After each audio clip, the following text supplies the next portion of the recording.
Balak kausapin ni PNP Chief Ronald Bato de la Rosa, anak ng mag-asawang Odigta matapos mapagalamang may hawak umano ang mga itong drug matrix. Ayon kay de la Rosa, malaga na makita nila ang umano'y drug matrix sa kanilang mas pinaigting na kampanya kontra iligal na droga o na ginayag ni Interior and Local Government Secretary Ismael Sueno na walang iprinisentang drug matrix ang mag-asawa nang makipag-ugnay ng mga ito noong Agosto 25. Pinayuhan naman ni De La Rosa mga kaanak ni Melvin at Miriam Odigta na huwag matakot na makipag-ugnayan sa pulisya, lalo na kung nakakaranas sa mga ito ng panggugulo at panggigipit.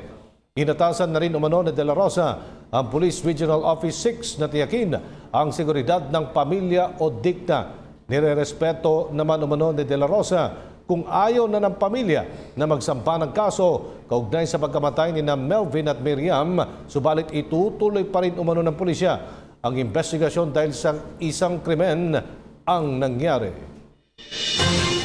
Mabuti sinabi mo yan at kausapin ko yung mga anak na nandoon, kung sinong nandoon, para namatay naman yung parents nila, dapat mag-cooperate na rin sila fully kung may matrix ibigay sa atin.